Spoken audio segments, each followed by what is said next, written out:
Hi, One Best BR Sports Picks. My name is Peter Loshak. Today is Friday, February 2nd.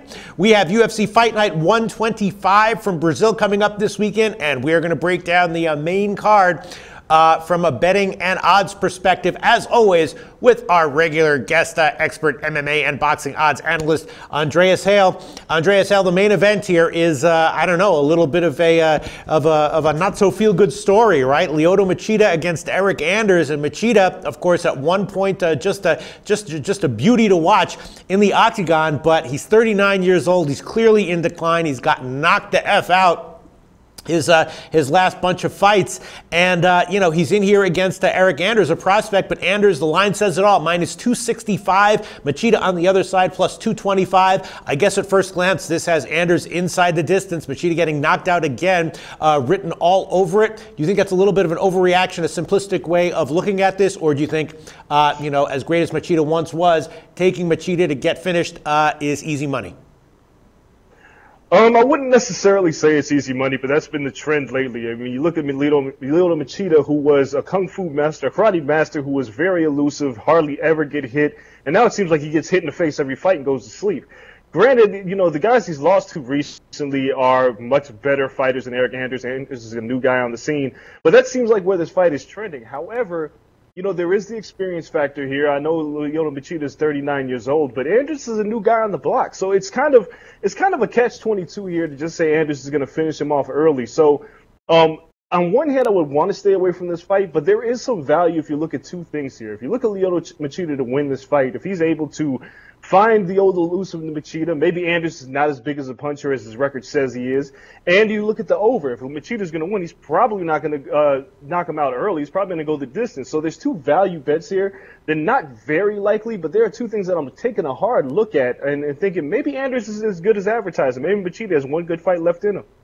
Yeah, I mean, I don't know if it's necessarily that Anders isn't as good as advertised, but he's still a prospect. You know what I mean? He's still learning, and Machida is the opposite, clearly in decline, but also clearly a veteran who knows how to still make the most of what he's got. The over 2.5 rounds now is a pretty big underdog line. Plus 190, of course, is scheduled for 5 rounds. Feels like there's going to be a finish at some point, but maybe the over 2.5 rounds at a big underdog line, plus 90. Plus 190 is a play with value. Andreas Hale, do you want to go official on any of those picks? You know what? If I'm gonna go with the over, I have to go with Machida as well. I can't see Machida going over 2.5 rounds and then losing the fight. So, I'm gonna go on a limb here and make it an official pick. I'm gonna take Lyoto Machida and the over because I just don't see any other way of him winning the fight. I don't know if Eryk Anders is ready for this level of competition. I don't think he's ready for a 5-round fight. If Machida can get out of the rough waters in the first, 7.5 to 10 minutes of the fight, I think he might be in good shape here. I think you might have a lot of value looking at Machida to get back on the winning track. All right, kind of a ballsy, almost a contrarian opinion here. I feel like a lot of people are just looking at this fight and saying like, it's sad to say, but Machida is just basically all but done. But you wouldn't quite go that far. No, I wouldn't. And again, it's the reason that, I look at Eryk Anders and I've looked at his record and I saw him knock out Rafi on the top, but he came in on short notice, and we know how we feel about short notice fights. Those guys can, land one punch and change everything. He is undefeated, but he hasn't really fought anybody. So, Machida's kind of in a do or die position where he can't afford to lose. He'll probably get cut. We may see him in Bellator, and that may not be the place he wants to go. So I think he might have one left in him. He's fighting in Brazil as well. And, guys in Brazil, fighting in Brazil, tend to do well. So yeah. I like Machida here. I think we have a shot. All right, right now the current line's at 5 dimes. Machida to win plus 225, and the over 2.5 rounds at plus 190. Two big underdog plays here from Andreas Hale. And then we have Cachoeira and Valentina Shevchenko, and this is pretty much just a showcase fight right now. Shevchenko minus 1,000, Cachoeira on the other side plus 650. Market is expecting a finish. The under 2.5 rounds is minus 145. The over is plus 125. I don't know. Is this a bettable fight, Andreas? No, I mean, Shevchenko, she's moving to the lightweight division where I fully expected her to dominate. And yes, this is going to be a showcase fight with her. We don't know much about our opponent, so if you're going to be betting, you're just kind of throwing caution to the wind and taking a guess. So I'd stay far, far away from this fight. I mean, the line is incredibly too wide. Shevchenko should finish, but there's just too many variables here with an opponent that we don't know anything about. Yeah, I'm just looking at this one. Shevchenko to win inside the distance is minus 145, and the under 2.5 rounds is minus 145. So basically the market thinks that if this fight doesn't go the distance, it's almost 100% guarantee that Shevchenko wins. Yeah. I mean, again, she's too good. I mean, Shevchenko's a really good fighter, but, you know, there's nothing appealing here for the line for me. There's nothing with value, so I'm staying away from it. That's amazing. Shevchenko to win inside the distance and the under at the exact same odds. So no pick for you there, Andreas? No, I'm staying away from it.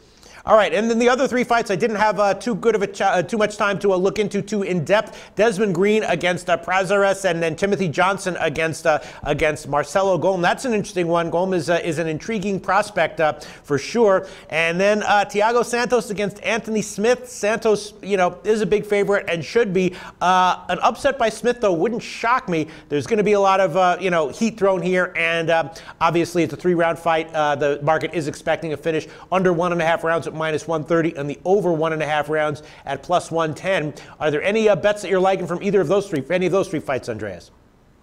No, I've been looking at really close at Thiago Santos and Anthony Smith. And Smith is a guy who finished Hector Lombard in his last fight, so it's very possible that he can pull off the upset here. Thiago Santos is just very heavy-handed, and I kind of like to stay away from these lines where it's 1.5 rounds with two guys who hit hard but don't necessarily hit that hard. I don't think they're one-hitter-quitter type of fighters. So I'm leaning at the over in this fight, but I'm not going to make that an official pick because, both these guys are trending upward. I have no idea what could happen. One guy can clip the other and we can see this thing over in 2 minutes, or we can see this thing go the distance. So in all three of these fights, nothing's too appealing to me.